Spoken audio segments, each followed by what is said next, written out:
আগামী 17 জুন মুসলিমদের ঈদুল আজহা উদযাপন হবে।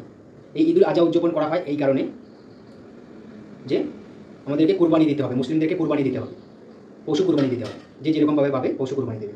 ছাগল থেকে চালু করে, গরু থেকে চালু করে উট, মহিষ, দুম্বা এইসব জাতীয় পশুগুলোকে কুরবানি দেবে। তো কেন কোরবানি দেয় মুসলিমরা সেই বিষয়টা নিয়ে আমি পরে একটা ভিডিও আলোচনা করব। তো আজকে আমি এই বিষয়টা নিয়ে আলোচনা করতে চাচ্ছি যে এই ঈদ বা এই কোরবানি এলে কিছু কিছু টক্সিক মানুষ দেখা যায়, সোশ্যাল মিডিয়াতে পোস্ট করে এবং অনেকরা অনেকভাবে মন্তব্য করে যে মুসলিমরা কোরবানি এলে পশু হত্যা করে নির্মমভাবে, এটা খুবই পাপজনক একটা কাজ এবং এটা খুবই পরিবেশের জন্য একটা ক্ষতিকারক দিক।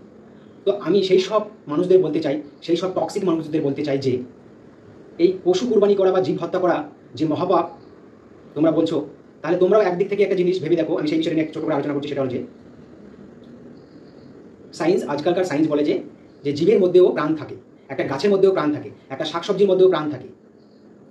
তো যখন আমরা সেই শাকসবজি বা গাছগুলো ধ্বংস করে ফেলছি বা খেয়ে ফেলছি সেই সব জাতীয় খাবারগুলো, পৃথিবীতে এমন কোনো খাবার নেই যে সেগুলো জীব থেকে তৈরি হয় না বা কোনো উদ্ভিদ থেকে তৈরি হয় না।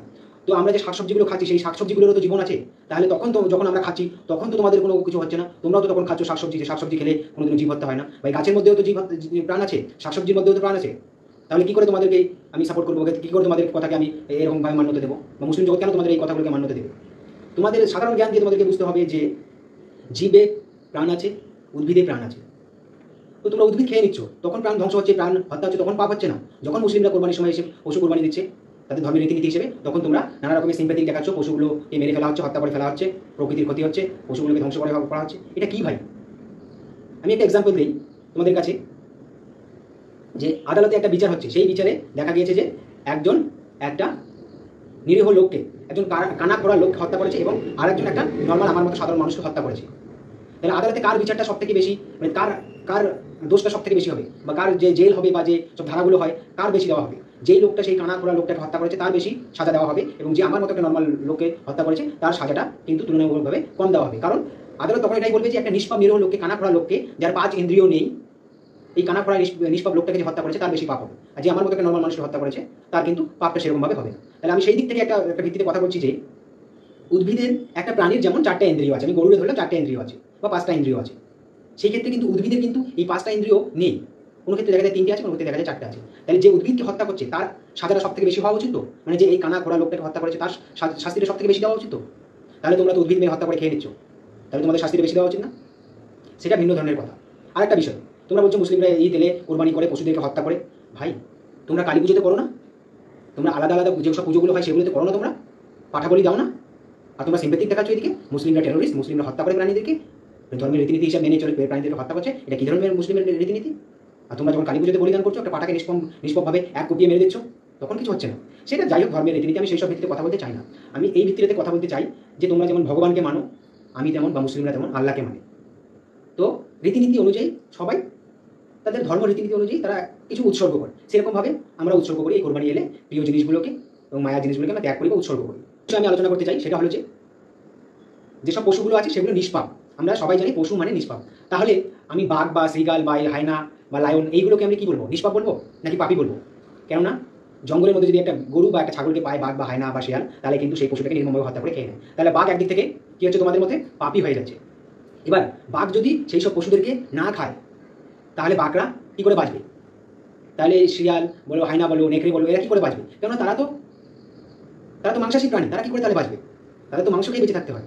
তখন তাহলে বাঘ বা পশু, এই সব জাতীয় পশুগুলো, হায়না, নেকড়ে, শিয়ালের কি পাপ হচ্ছে না? তাদের তো মহাপাপ হচ্ছে তোমাদের মতে, তখন হচ্ছে না। আরেকটা বিষয়, তোমরা তোমাদের ভগবানকে মানো, আমরা আমাদের আল্লাহকে মানি মুসলিমরা। তো আমি এখানে একটা উল্লেখ করতে চাই, সৃষ্টিকর্তা মানুষকে বানিয়েছে, হাজার হাজার পশু পাখিকে বানিয়েছে। তো সবাই একটার উপর নির্ভর করে, বেঁচে থাকে। তো যেমন গাছ, আমি একটা সাধারণ নর্মাল উদাহরণ দিয়েছি, গাছরা পানি খেয়ে বেঁচে থাকে, মানুষরা শাক সবজি মাংস এইসব জাতীয় খাবার খেয়ে বেঁচে থাকে। তাহলে একটা কথা বলি, তোমরা বলছো গরু কোরবানি দেওয়া যাবে না, গরু হত্যা করা যাবে না, পশু হত্যা করা যাবে না। তাই এরকম করে যদি চলতে থাকে, একটা আরেকটাকে যদি তাদের নিজের স্বার্থের জন্য খেয়ে না ফেলে বা হত্যা না করে থাকে, তাহলে কিন্তু এই পৃথিবীতে বা এই ধরতিতে কিন্তু এক সময় পশু পাখির উৎপাদ বেড়ে যাবে, সাধারণভাবে পপুলেশন বেড়ে যাবে। তখন কি করবে? তখন তোমার মানুষের থাকার জায়গা পাবে না। এটা সৃষ্টিকর্তা একটা সিস্টেম করে দিয়েছে যে যাদের ক্যানাইন দাঁত আছে, যারা মাংসাশী প্রাণী তারা মাংস খাবে, যারা তৃণভোজী প্রাণী তারা উদ্ভিদ জগৎ খাবে, এবং আমাদের মানুষদের ক্যানাইন দাঁতও দেওয়া হয়েছে এবং তৃণভোজী খাওয়ার জন্য চোয়ালের দাঁতও দেওয়া হয়েছে, মানে আমরা শাকসবজিও খেতে পারি এবং আমরা মাংসও খেতে পারি। তো আমাদেরকে তৃণভোজী প্রাণীও বলা হয় এবং মাংসাশী প্রাণীও বলা হয় মানুষদেরকে। একটা গরু কেন একটা বাঘকে খেতে পারে না? কারণ গরু মাংসাশী প্রাণী নয়, গরু ক্যানাইন দাঁত নেই। সেই ক্ষেত্রে কিন্তু একটা বাঘের ক্যানাইন দাঁত আছে, এই ক্যানাইন দাঁত দিয়েছে মাংস ছিঁড়ে খেতে হবে। গরুরা মাংস ছিঁড়ে খেতে পারবে না, কারণ তাদের ক্যানাইন দাঁত নেই, ছোটো দাঁতটা নেই, যে কীভাবে তারা গরুরা ছিঁড়ে খাবে গোস্ত, খেতে পারবে না। তো বাঘ যেসব তৃণভোজী প্রাণী আছে যারা ঘাস খায় তাদের খেতে পারবে, মানুষ উভয় খেতে পারবে, কারণ মানুষের চোয়ালের দাঁত দেওয়া হয়েছে শাকসবজি খাওয়ার জন্য, ক্যানাইন দাঁত দেওয়া হয়েছে বা ছোটো দাঁত দেওয়া হয়েছে কোনো কিছু শক্ত গোস্ত জাতীয় বা মাংস জাতীয় খাবার ছিঁড়ে খাওয়ার জন্য। সৃষ্টিকর্তা যদি এরকম করে বানিয়েছে তাহলে তোমরা কে বলার ভাই? তোমরা শুধু উস্কানি লাগিয়ে দিচ্ছ, অল্পবিদ্যা ভয়ঙ্করী সেই বিষয়টা উস্কানি লাগিয়ে দিচ্ছ। মুসলিমরা পশু হত্যা করছে, মুসলিমরা টেররিস্ট, মুসলিমরা জাহেল। ভাই নিজের বিবেকটা দিয়ে ভাবো, তোমরা উদ্ভিদ হত্যা করছো তখন উদ্ভিদ খাচ্ছ তখন পাপ হচ্ছে না, পাঠা বলে দিচ্ছ তখন পাপ হচ্ছে না। মুসলিমরা নিজের ধর্ম রীতিনীতি অনুযায়ী যখন কোরবানি দিচ্ছে উটকে, ছাগলকে, ভেড়াকে, মহিষকে, দুম্বাকে, গরুকে, তখন মুসলিমদের পাপ হয়ে যাচ্ছে। তো আশা করি ভিডিওটা বুঝতে পারছি। এইসব উস্কানিমূলক পোস্ট করে সোশ্যাল মিডিয়াতে মুসলিমদের কোনো কিছু যায় আসে না। আর ভারতবর্ষে হিন্দুরা এখন দুটো ভাগে ভাগ হয়েছে, একটা হলো বিজেপি হিন্দু, একটা হলো সনাতনী হিন্দু। এইটা নিয়েও আমি একটা পরে ভিডিও বানাবো, ভিডিওটা দেখে নিও।